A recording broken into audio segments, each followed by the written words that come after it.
Film ini diawali dengan memperlihatkan seorang dokter bernama Danny yang sedang mengecek kondisi sesosok mayat. Mayat tersebut diketahui adalah pasien dari salah satu dokter psikiater yang juga merupakan teman dekat Danny bernama Beth. Melihat betapa parahnya kondisi mayat itu, membuat Danny merasa tak percaya bahwa pelaku pembunuhannya adalah temannya sendiri. Seusai mengecek mayat itu, Danny bergegas pergi menemui Beth yang saat ini sedang berada di ruang isolasi rumah sakit jiwa. Danny ingin bertanya langsung pada Beth tentang alasannya membunuh pasiennya sendiri. Padahal bagi seorang dokter, keselamatan pasien menjadi prioritas utama.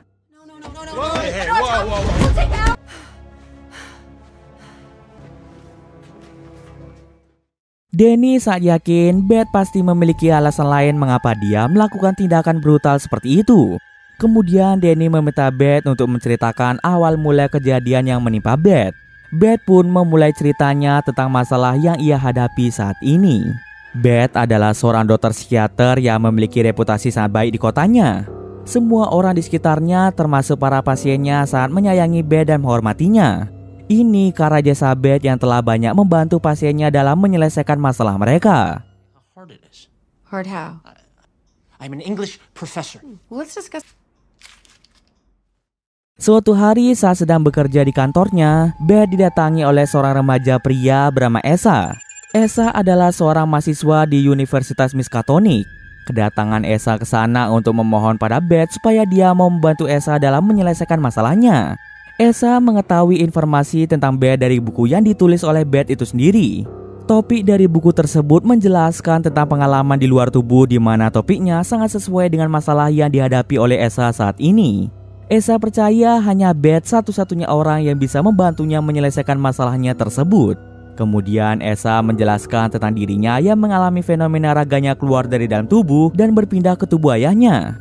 Hal ini memang terdengar tidak masuk akal, namun Esa pernah bertukar tubuh dengan ayahnya yang bernama Ephraim. Esa sangat yakin bahwa semua ini merupakan ulah dari ayahnya. Esa takut jika Ephraim akan kembali mengambil alih tubuhnya. Oleh karena itu, Esa memohon pada Beth untuk ikut ke rumahnya yang terletak tak jauh dari gedung tempat kerja Beth. Beth pun langsung menolak ajakan Esa karena dirinya tidak memiliki wewenang untuk datang ke rumah pasiennya. Setelah mendengar permasalahan Esa, Beth mendiagnosa bahwa Esa mengalami gejala penyakit skizofrenia. Beth merekomendasikan Esa untuk segera pergi untuk berobat ke pusat psikiater yang ada di kampus Esa. Di tengah perbincangan mereka, ayah Esa yaitu Ephraim secara terus-menerus menelpon Esa. Esa tidak ingin mengangkat telepon itu karena dia takut jika ayahnya akan mengambil alih tubuhnya. Namun karena tak tahan mendengar suara teleponnya, Esa pun mengangkat telepon Ephraim. Saat berbicara dengan ayahnya, terdengarlah Ephraim yang seperti mengucapkan sebuah mantra dan tiba-tiba saja tubuh Esa mengalami kejang-kejang. I know that you're afraid of. Has a power over you, Mr. Wade.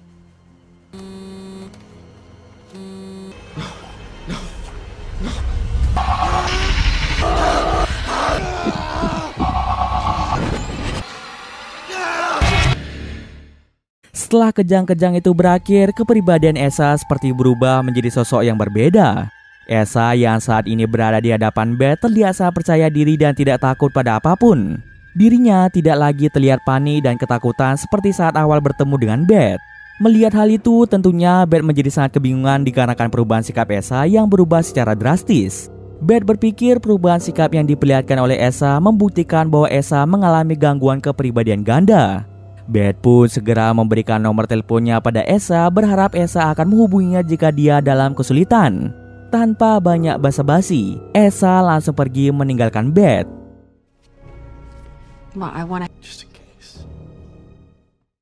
Untuk pertama kalinya, Beth merasa sangat bingung dan terus saja kepikiran tentang pasiennya yaitu Esa. Saking bingungnya, Beth memilih untuk curhat dengan suaminya bernama Eddie. Sebagai seorang suami yang baik, Eddie pun mendengarkan setiap keluh kesah yang dialami oleh Beth. Beth sudah berusaha untuk tidak memikirkan tentang Esa. Namun tidak peduli seberapa keras dia mencoba untuk melupakan Esa, rupanya hal itu sia-sia saja karena Esa masih tetap menghantui pikiran Beth. Bahkan ketika Beth dan Eddie sedang melakukan mantap-mantap, Beth malah berfantasi sedang melakukan mantap-mantap dengan Esa. Keesokan harinya, Beth yang masih saja kepikiran tentang Esa memutuskan untuk segera datang ke rumah Esa hanya untuk bertemu dengannya.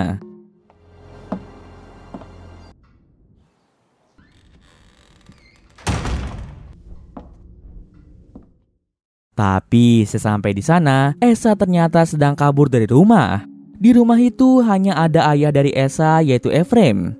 Ephraim adalah seorang pria tua yang setengah lumpuh dan tidak bisa hidup tanpa obat-obatan. Di sana Ephraim menjelaskan bahwa Esa sudah kabur dari rumah beberapa hari yang lalu. Beth memberitahu Ephraim bahwa Esa sempat datang menemuinya untuk meminta pertolongan. Beth berharap Ephraim mau turut andil dalam membantu Esa melakukan perawatan medis. Akan tetapi Ephraim terlihat biasa saja dan terkesan tidak peduli pada Esa. Ephraim sangat yakin seberapa lama dia pergi, ujung-ujungnya Esa pasti akan kembali ke rumah juga. Saat sedang berbincang, Beth menemukan sebuah buku di atas meja Ephraim di mana pada buku tersebut terdapat gambar ritual ilmu sihir. Sepertinya Ephraim ini sangat tertarik pada ilmu sihir. Kemudian Ephraim yang sudah sakit-sakitan ini mulai batu-batu. Beth yang tidak tega melihatnya mulai mendekati Ephraim dan berniat untuk membantunya. Namun tindakan yang tak terduga dilakukan oleh Ephraim di mana dia mengeluarkan pisau dan melukai tangan Beth. Ephraim kemudian mengusir Beth dari rumahnya. Beth pun kembali menjalani kehidupan sehari-harinya seperti biasanya sambil menunggu kabar selanjutnya dari Esa. Beth masih merasa khawatir tentang nasib dari Esa. Di saat Beth sedang memberikan terapi hipnotis pada salah satu pasiennya, mendadak Esa datang menemui Beth. Doctor. Karena Beth sedang sibuk mengurus salah satu pasiennya, Beth pun meminta Esa menunggu di ruang tunggu untuk sementara waktu karena Beth akan segera menyelesaikan sesi terapi dengan pasiennya tersebut. Setelah sesi terapi Beth dengan pasiennya selesai, Beth pun segera menemui Esa di ruang tunggu. Namun ternyata Esa telah pergi tanpa meninggalkan satu pesan pun. Malam harinya sepulang kerja, Beth kembali bercerita tentang Esa pada Eddie. Baru saja akan mandi, Beth menerima telepon dari Esa. Dengan nada suara yang terdengar sangat panik, Esa meminta tolong pada Beth untuk segera datang ke rumahnya. Beth yang tak ingin kejadian buruk menimpa Esa mulai bergegas pergi ke rumah Esa. Eddie sempat meminta Beth untuk tidak terlalu ikut campur pada kehidupan pasiennya dan menyarankan Beth untuk memanggil polisi saja. Namun karena Beth ini terlalu baik, dia pun menolak saran Eddie dan segera pergi ke rumah Esa. Sesampai di rumah Esa, Beth terkejut melihat Ephraim tergeletak di lantai dalam kondisi sekarat. Beth ingin membantu Ephraim dengan menelpon polisi dan memberikannya obat. Akan tetapi, Esa segera merebut ponsel Beth dan membuangnya keluar. Esa meminta Beth untuk membiarkan Ephraim tergeletak di lantai. Esa memiliki rencana untuk membunuh Ephraim agar Ephraim tidak mengambil alih tubuhnya. Lalu terungkaplah bahwa Ephraim ini adalah seseorang yang dapat menggunakan sihir untuk bertukar tubuh dengan orang lain. Ephraim sudah 2 kali menguasai tubuh Esa dan jika Ephraim berhasil menguasai tubuh Esa untuk yang ketiga kalinya, maka pertukaran tubuh yang terakhir ini akan bersifat permanen, yang artinya Ephraim akan mengambil alih tubuh Esa untuk selamanya. Tentu saja Esa tidak ingin hal itu terjadi karena hidupnya bisa hancur dalam sekejap. Lebih lanjut, Esa mengungkapkan bahwa sebenarnya Ephraim bukanlah ayahnya, melainkan sesosok iblis jahat yang telah mengambil tubuh ayahnya, dan kini Ephraim menginginkan tubuh Esa karena tubuh ayah Esa sudah tidak berguna lagi. Beth yang masih belum mengerti inti permasalahannya malah meminta Esa untuk menelpon polisi agar polisi menyelesaikan permasalahan mereka. Esa pun mulai mengamuk dan mengajak Beth untuk membantunya memenggal kepala Ephraim. Hanya itulah satu-satunya cara untuk membunuh iblis yang ada pada tubuh ayah Esa. Namun tiba-tiba saja Ephraim secara ajaib mulai bangkit lagi. Meskipun tubuh ayah Esa sudah sekarat, namun iblis yang ada di dalam tubuhnya masih tetap hidup. Ephraim langsung menarik tubuh Esa dan membisikkan sebuah mantra di telinga Esa. Saat itu juga tubuh Ephraim dan Esa mengalami kejang-kejang, yang artinya sedang terjadi proses pertukaran tubuh di mana Ephraim berhasil mengambil alih tubuh Esa. Lalu bagaimana dengan Esa? Jiwa Esa sepertinya telah berpindah ke dalam tubuh ayah Esa.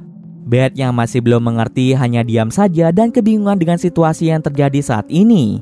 Setelah pertukaran tubuh itu terjadi, Ephraim pun telah menguasai tubuh Esa untuk selama-lamanya. Di sini Beth masih belum sadar bahwa sosok yang ada pada tubuh Esa bukanlah Esa melainkan Ephraim.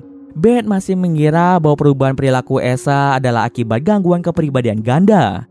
Ephraim yang ada pada tubuh Esa mulai merayu Beth dan mengajaknya untuk melakukan mantap-mantap. Beth yang sejak awal sudah tertarik pada Esa malah melakukan mantap-mantap dengan Esa.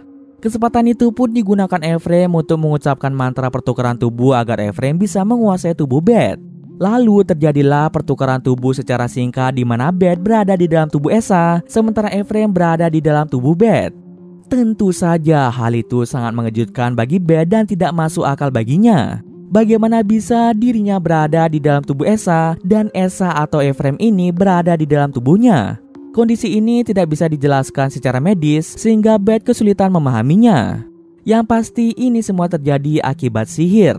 Setelah itu mereka berdua pun kembali ke tubuh masing-masing.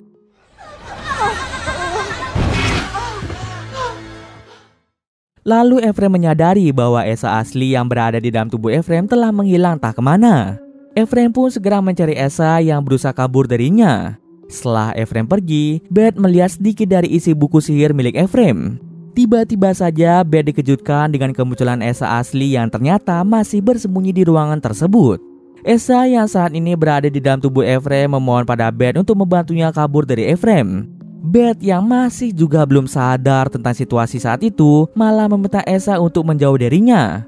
Mendengar adanya kegaduhan, Ephraim pun langsung mengambil pisau dan menusuk tubuh di mana jiwa Esa berada. Tak cukup sampai di sana, Ephraim memenggal kepala Esa untuk memastikan bahwa Esa benar-benar meninggal. Di saat bersamaan, rumah Esa mulai terbakar akibat lilin yang jatuh ke bawah meja. Melihat kejadian sadis dengan mata kepalanya sendiri, membuat Beth merasa sangat ketakutan. Tanpa berlama-lama lagi, Beth pun langsung pergi dari rumah tersebut. Beth yang tidak tahu harus berbicara dengan siapa memilih untuk pergi ke kantor temannya bernama Danny yang juga merupakan seorang dokter psikiater. Sebagai sesama psikiater, Danny dan Beth sering berbagi cerita tentang masalah mereka dan selalu mengandalkan satu sama lain di masa-masa sulit. Kali ini pun Beth mengandalkan Danny karena hanya Danny saja yang dapat mengerti perasaan Beth. Namun kali ini Danny sama sekali tidak mengerti yang dibicarakan oleh Beth. Dia malah menganggap bahwa Beth hanya mengalami stres akibat melanggar aturan tentang pasien dan dokter, di mana pasien dan dokter tidak boleh memiliki hubungan terlarang. Danny menyarankan Beth untuk berbicara jujur pada Eddie tentang Beth yang telah melakukan mantap-mantap dengan pasiennya. We'll get through this. What really happened last night? Get you a fresh shirt. Kemudian Beth pun segera pulang ke rumah. Sesampainya di rumah, Beth didatangi oleh dua orang polisi yang ingin meminta keterangan Beth mengenai kebakaran yang terjadi di rumah Esa. He said that you were a great help to him. Is everyone okay? The young man is fine. Selain itu, polisi juga mengembalikan ponsel Beth yang tertinggal di halaman rumah Esa. Karena tak ada urusan lagi, dua polisi itu pun segera pergi. Setelah itu, Eddie mengungkapkan bahwa dirinya sangat khawatir pada keadaan Beth. Eddie meminta Beth untuk menceritakan lebih lanjut mengenai apa yang terjadi kemarin. Lalu Beth pun mengaku pada Eddie bahwa dirinya telah melakukan mantap-mantap dengan pasiennya yang ia temui kemarin malam. Mendengar pengakuan Beth membuat hati Eddie sangat hancur. Saking kecewanya, Eddie menolak bertemu dengan Beth untuk sementara waktu. Beth yang merasa bersalah memutuskan untuk tinggal di kantornya sampai Eddie mau memaafkannya.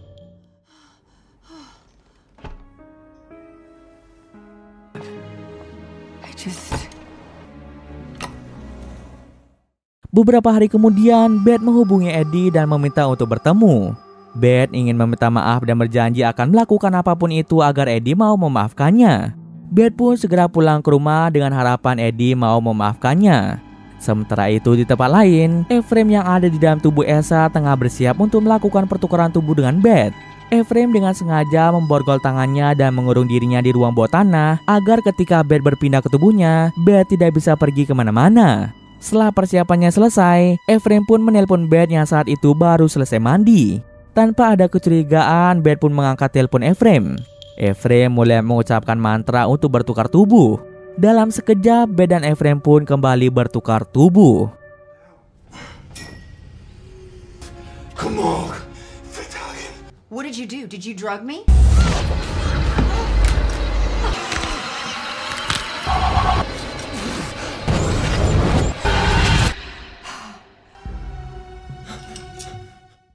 Di sini, Beth yang ada di dalam tubuh Esa akhirnya percaya tentang dirinya yang bisa bertukar tubuh dengan Ephraim yang saat ini berada di dalam tubuh Esa.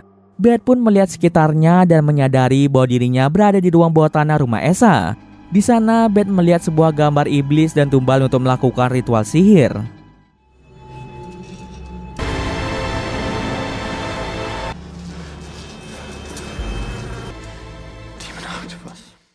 Beth pun segera memikirkan cara untuk keluar dari rumah itu. Tepat di sebelahnya terdapat ponsel milik Esa yang bisa digunakan Beth untuk meminta pertolongan. Beth pun segera menghubungi Danny untuk meminta pertolongan. Karena saat ini Beth ada di dalam tubuh Esa, pastinya Danny tidak akan percaya bahwa jiwa Beth telah berpindah ke tubuh orang lain. Maka dari itu, Beth yang ada di dalam tubuh Esa berpura-pura menjadi teman Beth dan melapor pada Danny bahwa Beth sedang dalam bahaya. Untungnya, Danny mau mendengarkan Beth dan dia segera pergi ke alamat rumah Esa. Sesampai di sana, Beth berusaha menjelaskan pada Danny bahwa jiwa Beth saat ini berada di dalam tubuh Esa. Semua itu terjadi karena ulah dari Ephraim.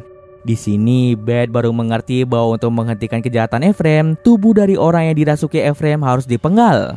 Inilah alasan mengapa sebelumnya Esa sangat ingin membunuh dan memenggal kepala Ephraim. Sayangnya Esa gagal dalam menjalankan rencananya dan hidupnya berakhir dengan tragis. Kini Beth masih mempunyai satu kesempatan lagi untuk bisa melawan Ephraim. Jika tubuhnya diambil alih lagi oleh Ephraim, maka dirinya akan terjebak di dalam tubuh Esa untuk selama-lamanya. Cerita tersebut terdengar seperti karangan dan tidak masuk akal bagi Danny. Secara tegas, Danny pun mengatakan bahwa dirinya tidak percaya dengan semua perkataan Beth. Danny pun bertanya jika jiwa Beth berada di dalam tubuh Esa, lalu di mana tubuh Beth berada? Seketika pertanyaan Danny itu mengingatkan Beth tentang tubuhnya yang saat ini berada di rumah, dan sebentar lagi Ephraim yang sedang ada di dalam tubuh Beth pasti akan bertemu dengan Eddie. Beth pun sangat takut jika sesuatu yang buruk terjadi pada Eddie. Beth segera menelpon polisi dan meminta mereka untuk mengecek keadaan Eddie. Sesampai polisi di sana, ternyata Eddie dalam keadaan baik-baik saja. Ternyata Ephraim menggunakan tubuh Beth untuk melakukan mantap-mantap secara brutal dengan Eddie. Kemudian Beth kembali melanjutkan perbincangannya dengan Danny. Karena Danny tak kunjung percaya dengan perkataan Beth mengenai dirinya yang bisa berpindah tubuh, Beth pun terpaksa membocorkan rahasia yang hanya diketahui oleh Danny dan Beth saja. Ini semua dilakukan Beth agar Danny percaya bahwa jiwa Beth saat ini berada di dalam tubuh Esa. Tiba-tiba saja tubuh Esa dan tubuh Beth mengalami kejang-kejang lagi, di mana ini menandakan bahwa mereka akan kembali ke tubuh masing-masing. I never would have.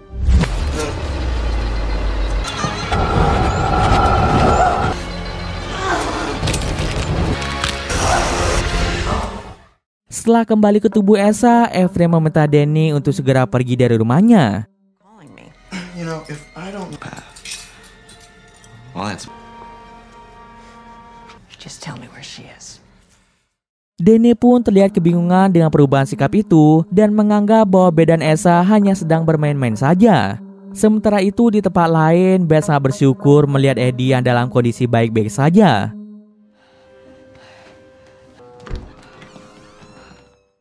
Kemudian Eddie pun mengajak Beth untuk melakukan mantap-mantap secara brutal lagi.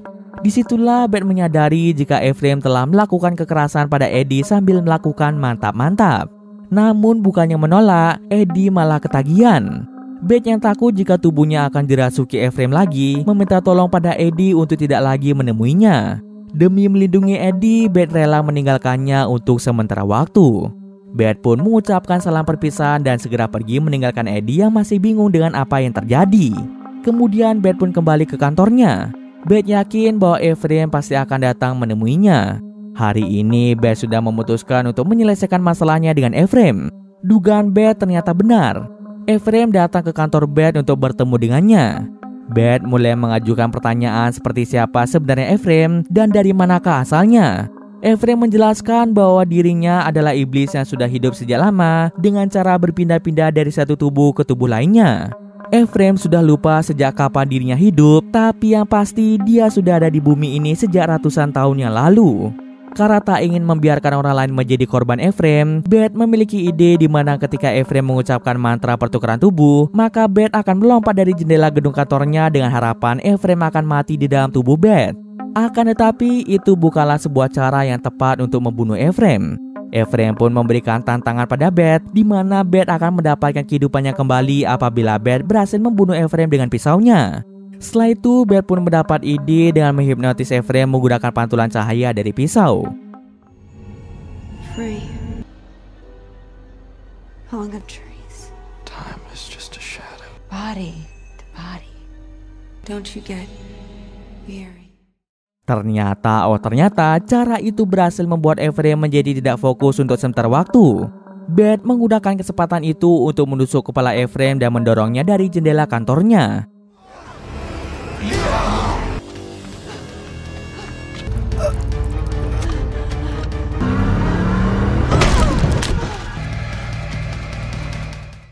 Belum puas membunuh Ephraim, Beth malah ditangkap oleh pihak polisi. Dan disinilah sekarang Beth terkurung di dalam ruang isolasi yang ada di rumah sakit jiwa dan dianggap mengalami gangguan kejiwaan.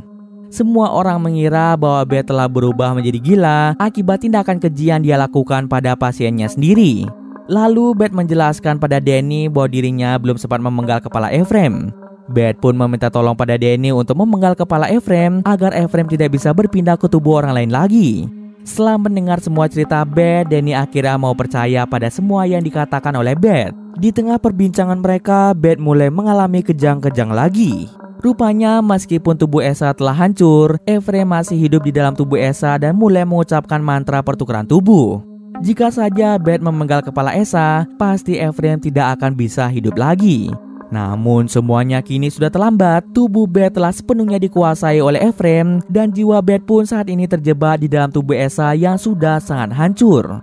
Di ruang isolasi, Danny sangat bingung melihat Beth yang sikapnya kembali berubah. Reaction. You said you. I've only seen ridiculous. What's my name? Danny segera menyadari bahwa sosok yang ada pada tubuh Beth bukanlah Beth yang dia kenal.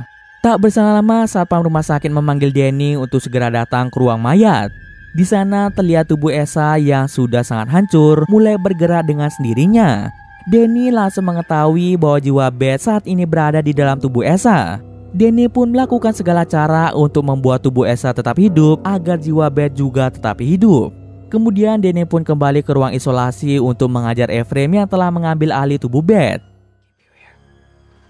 They're in hell. So yours will have good company. Come on.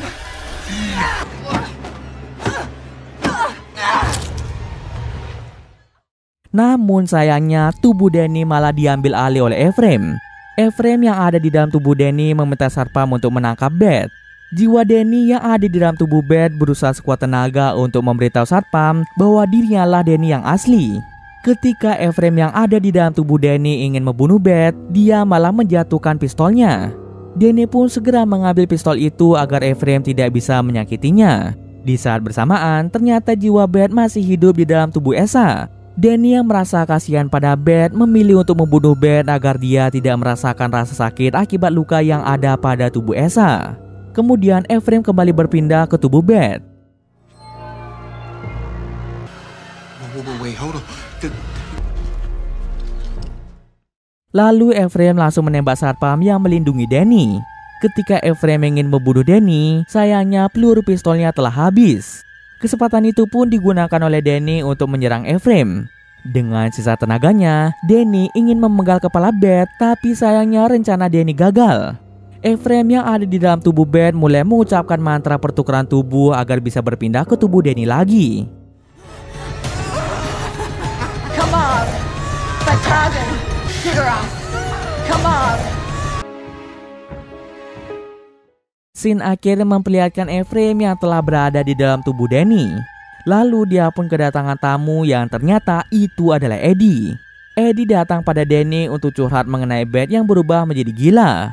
Ephraim pun memiliki rencana untuk mengambil alih tubuh Eddie suatu saat nanti. Kini Ephraim menjalani kehidupannya yang baru di dalam tubuh Danny. We were friends.